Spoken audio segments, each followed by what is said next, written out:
ഈ ഉമ്മത്തിന് ലജ്ജയില്ലാതെ പോയല്ലോ. ആ ലജ്ജയില്ലാത്തത് കൊണ്ടല്ലേ പടച്ചവനെ ഇങ്ങനെ ഒരു കാലത്ത് നമ്മൾ ജീവിക്കുന്നത്. ആണിനും പെണ്ണിനും ഇന്ന് ലജ്ജയില്ലാതെ പോവുകയാണ്. എല്ലാമിനും വല്ലാത്ത സ്വാതന്ത്ര്യമാണല്ലോ. ആ ലജ്ജയില്ലാത്തത് കൊണ്ടാണ് പടച്ചവനെ ആരോടാ ഇത് പറയുന്നത്? പ്രായമുള്ള വാപ്പയും ഉമ്മയും ഭാര്യയും മക്കളും കൂടെ ഒരുമിച്ചിരുന്ന് സെക്സ് പടം കാണുന്ന കാലമല്ലോ. പടച്ചവനെ ഇംഗ്ലീഷ് പടം കാണുന്നത് ഫാമിലി ഒരുമിച്ചിരുന്ന കെട്ടിപ്പിടിച്ച് ചുംബനം കൊടുക്കുന്നത് വാപ്പ കാണുന്നുണ്ട്, ഉമ്മ കാണുന്നുണ്ട്, സഹോദരൻ കാണുന്നുണ്ട്, സഹോദരി കാണുന്നുണ്ട്. ഒരാൾക്കും നാണമില്ലല്ലോ. ഇതൊക്കെ ഇന്ന് പാപമല്ലല്ലോ ഉസ്താദ് എന്ന് ചിന്തിക്കുന്ന മുസ്ലിമേ, എന്റെ പ്രിയപ്പെട്ടവരോട് പറയുകയാണ്, അല്ലാഹുവിന്റെ പ്രവാചകൻ അവിടെന്ന് പറഞ്ഞു തന്നല്ലോ, അല്ലാഹുവിന്റെ റസൂൽ അവിടെന്ന് പറഞ്ഞല്ലോ. ഒരു കാലഘട്ടം കടന്നു വരും, ഒരു കാലഘട്ടം കടന്നു വരും. ലജ്ജയില്ലാത്ത സമൂഹമേ, അന്ന് വഴിയിൽ കടന്ന് വ്യഭിചരിക്കുമെന്ന് അല്ലാഹുവിന്റെ പ്രവാചകന് പറഞ്ഞത് മറന്നു പോകരുത്. അന്ന് റോഡിൽ കടന്ന് വ്യഭിചരിക്കുമല്ലോ. പടച്ചവനെ, ഞങ്ങളൊക്കെ ഈ ഹദീസ് പഠിച്ചപ്പോ അത്ഭുതപ്പെട്ടു പോയിട്ടുണ്ട്. ആരാ അല്ലാഹ് റോഡിൽ കടന്ന് വ്യഭിചരിക്കുന്നത്? അന്ന് ജനങ്ങൾ പറയും, നിങ്ങൾക്കൊന്ന് മാറിക്കിടന്നുകൂടെ, ഒന്ന് മാറിക്കിടന്ന് ചെയ്തുകൂടെ എന്ന് പറയുന്ന ഒരു കാലം വരുമെന്ന് അല്ലാഹുവിന്റെ പ്രവാചകൻ 1400 കൊല്ലങ്ങൾക്ക് മുമ്പ് അല്ലാഹുവിന്റെ റസൂൽ പറഞ്ഞ ഹദീസ് വായിക്കുമ്പോ വല്ലാത്ത അത്ഭുതമായിരുന്നു. പക്ഷേ ഇന്ന് മനസ്സിലാകുന്നുണ്ട് ചെറുപ്പക്കാരാ, ഏതെങ്കിലും ഒരു ബീച്ചിൽ പോകാൻ പറ്റുന്നുണ്ടോ? ഏതെങ്കിലും ഒരു പാർക്കിൽ പോകാൻ പറ്റുന്നുണ്ടോ?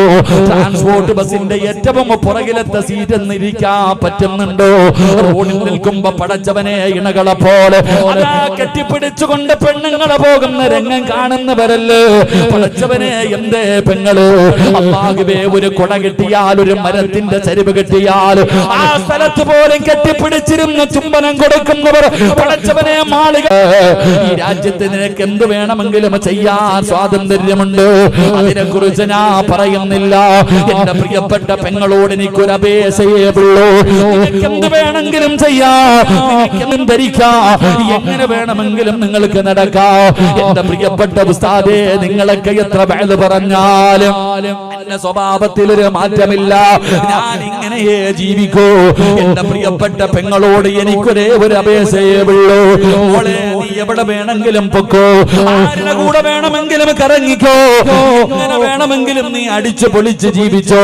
പക്ഷേ ഒരു ഉപകാരം ചെയ്യണേ, ഒരേ ഒരു കരുണ കാണിക്കണേ. എന്താണ് ചെയ്യേണ്ടതെന്നറിയോ? നീ ധരിക്കുന്ന ഈ ഫർദയൊന്ന് ഊരി മാറ്റണേ മോളെ. ഈ ഫർദ ധരിച്ചുകൊണ്ട് നീ ഈ പരിപാടി കാണിക്കരുത്. ഈ വൃത്തികേടുകൾ ഈ ഫർദ ധരിച്ചുകൊണ്ട് കാണിക്കരുത്. കാരണം നീ ഇട്ടിരിക്കുന്ന ഫർദയ്ക്കൊരു മഹത്വമുണ്ട്, അതിനൊരു സ്ഥാനമുണ്ട്, അതിനൊരു വിലയുണ്ട്. ആ ഫർദ പെങ്ങളെ ആര് ധരിച്ചതെന്നറിയോ? അല്ലാഹുവേ, മഹദിയായ ഖദീജ ബീവി റളിയല്ലാഹു തആല അൻഹ ധരിച്ചതാ, മഹദിയായ ഫാത്തിമ ബീവി ധരിച്ചതാ, ആയിഷ ബീവി ധരിച്ചതാ, സുമയ്യ ബീവി ധരിച്ചതാ, ആസിയ ബീവി ധരിച്ചതാ, മറിയം ബീവി ധരിച്ചതാ, നഫീസത്തുൽ മിസ്രിയ ധരിച്ചതാ, മൈമൂനത്തുൽ മിസ്രിയ ധരിച്ചതാ, റാബിയത്തുൽ അദബിയ ധരിച്ചതാ. ഒരുപാട് മുൻഗാമികളായ മഹദിമാര് ധരിച്ചിരുന്ന പുണ്യമായ വസ്ത്രമാണ് ഫർദ. അതിനെ നീ തരം താഴ്ത്തല്ലേ, അതിനെ ഒരു മറയാക്കല്ലേ, ഈ ഉമ്മത്തിനെ നാണം കെടുത്തല്ലേ. എന്റെ പ്രിയപ്പെട്ട പെങ്ങള്, ഇതുപോലെയുള്ള പരിപാടികൾ നീ കാണിക്കുമ്പോ നീ ചിന്തിക്കേണ്ടത്, നീ നാളെ ആരുടെ പുറകിൽ നിന്നാ സ്വർഗത്തിൽ പോകേണ്ടത്? അല്ലാഹുവിന്റെ പ്രവാചകന്റെ കരളിന്റെ കഷ്ടമായ മകള് ഫാത്തിമ ബീവി റളിയല്ലാഹു തആല അൻഹയുടെ പുറകിൽ നിന്ന് സ്വർഗത്തിൽ പോകാൻ കൊതിക്കുന്നവളാ. ആരാണ് ഫാത്തിമയെന്നറിയോ? അല്ലാഹുവിന്റെ പ്രവാചകന്റെ പൊന്നാര മകളാരെന്നറിയോ? മരിക്കുന്നതിന്റെ തലേ ദിവസം തന്റെ പ്രിയപ്പെട്ട ഭർത്താവിന്റെ കയ്യിൽ പിടിച്ചിട്ട് ഫാത്തിമ ബീവി റളിയല്ലാഹു തആല അൻഹ അവിടെന്ന് പറയുന്നു, അലിയേ ഞാൻ മരിച്ചു കഴിഞ്ഞാൽ പകല് എന്നെ രാത്രിയിൽ എന്നെ പകലെന്നെ കബറടക്കരുത്, എന്നെ പകല് കബറടക്കരുത്, എന്നെ രാത്രിയിലെ കബറടക്കാവോ? അലിയാര് തങ്ങൾ ചോദിച്ചു, ഫാത്തിമ എന്തുകൊണ്ടാണ് പകല് കബറടക്കരുതെന്ന് പറയാനുള്ള കാരണമെന്താ? ആ സമയത്ത് ഫാത്തിമ ബീബി റളിയല്ലാഹു തആല പറയുകയാ, എന്റെ കഫം പൊതിയുന്നത്, എന്റെ മയ്യത്ത് ചുമക്കുന്നത്, എന്റെ മയ്യത്ത് കബറിൽ ഇറക്കി വെക്കുന്നത് അന്യ പുരുഷന്മാരാണല്ലോ അലിയേ. പകലാണ് എന്നെ കബറടക്കുന്നതെങ്കിൽ എന്റെ മയ്യത്ത് പൊതിയുമ്പോ, എന്റെ മയ്യത്ത് ചുമക്കുമ്പോ, എന്റെ മയ്യത്ത് കബറിൽ ഇറക്കി വെക്കുമ്പോ അന്യ പുരുഷന്മാർ എന്റെ ശരീരത്തിന്റെ വടിവ് കാണുമല്ലോ. എനിക്കത് ഇഷ്ടമല്ല അലിയേ. അതുകൊണ്ട് രാത്രിയിലെ എന്നെ കബറടക്കാവോ എന്ന് പറഞ്ഞ ഫാത്തിമ ബീബി റളിയല്ലാഹു തആല അൻഹ, ആ ഫാത്തിമയുടെ പുറകിൽ നിന്ന് സ്വർഗ്ഗത്തിൽ പോകാ കൊതിക്കുന്ന പെണ്ണ് എങ്ങനെ കഴിയുന്ന പൊന്നുമോള്, എങ്ങനെ കഴിയുന്ന പൊന്നുമോള്? നാണമില്ലേടാ ചെറുപ്പക്കാരാ,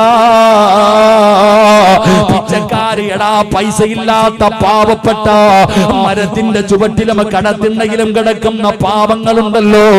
ആ പാവങ്ങൾ ധരിക്കുന്നത് പോലെ കീറിപ്പറഞ്ഞ വസ്ത്രവും ധരിച്ച് നടക്കുന്ന ഫക്കീറായ ചെറുപ്പക്കാരാ, എടാ പൈസ ഇല്ലാഞ്ഞിട്ടല്ലോ, വാങ്ങാൻ പണമില്ലാഞ്ഞിട്ടല്ലോ, പൈസ കൊടുത്ത് കീറിയ പാൻറ് മിറ്റിട്ട് നിന്റെ തുടയും നിന്റെ ഔറത്തും നാട്ടുകാർ പ്രദർശിപ്പിക്കുന്ന യുവത്വമേ,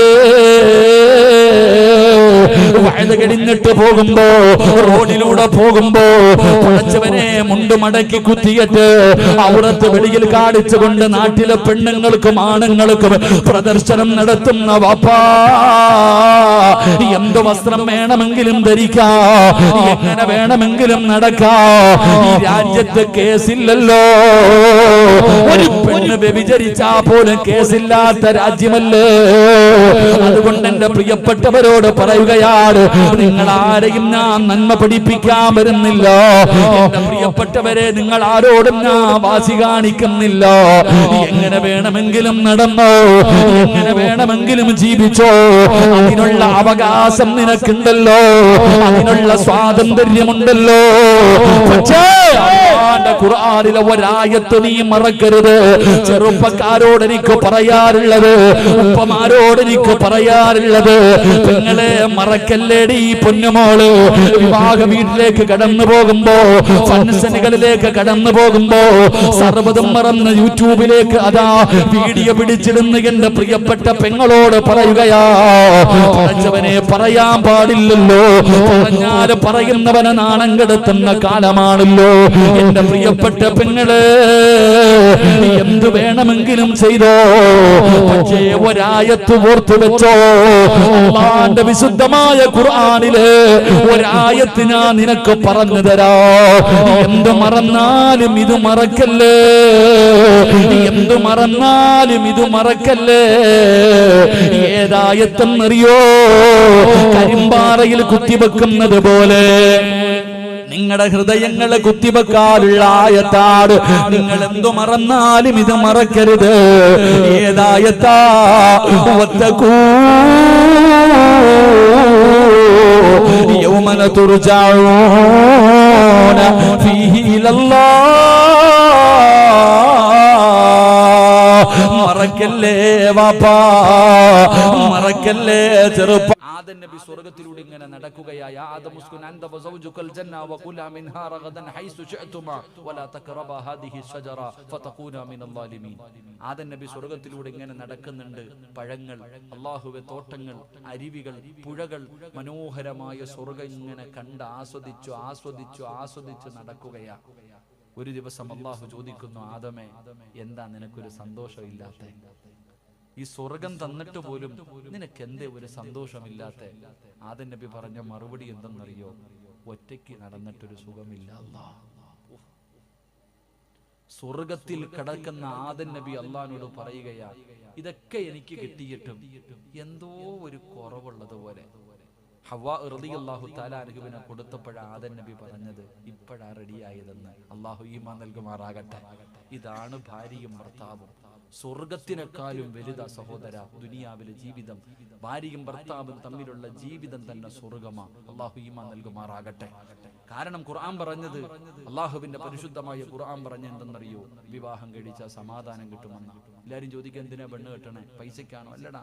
വിവാഹം കഴിക്കുന്നവന് 3 കാര്യങ്ങൾ ഉണ്ടാകും. ഒന്ന്, അവൻ അള്ളാഹു സമാധാനം കൊടുക്കുമെന്ന് അള്ളാഹുവിന്റെ വിശുദ്ധ ഖുർആൻ. അള്ളാഹു നമുക്ക് ഈമാൻ നൽകുമാറാകട്ടെ. കല്യാണം കഴിച്ചാൽ എന്ത് കിട്ടും? പറയടോ, എന്ത് കിട്ടും? ഉറക്കപ്പറ, എന്ത് കിട്ടും? നിങ്ങൾ എന്താ പറയണത്? പെണ്ണ് കെട്ടിയപ്പോഴാ അത് പോയെന്ന്. കല്യാണം കഴിച്ച സമാധാനം കിട്ടുമെന്ന് അള്ള പറയുന്നു. നീ പറയുന്നു, ഉസ്താദെ ഈ സാധനം എന്നാണോ എന്റെ തലയിൽ കയറിയത് അന്നത്തോടു കൂടി അത് പോയെന്ന്. ഇതാണ് നമ്മൾ പറയണത്. കാരണം എന്ത്?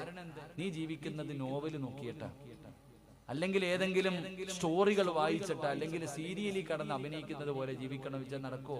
നിന്റെ പാവപ്പെട്ട അബൂബക്കർ ആക്ക എവിടെ തൂക്കിക്കൊണ്ട് പോയാലും നിന്നെ. എന്റെ പ്രിയപ്പെട്ടവരെ, ഞാൻ പറഞ്ഞു വന്നത്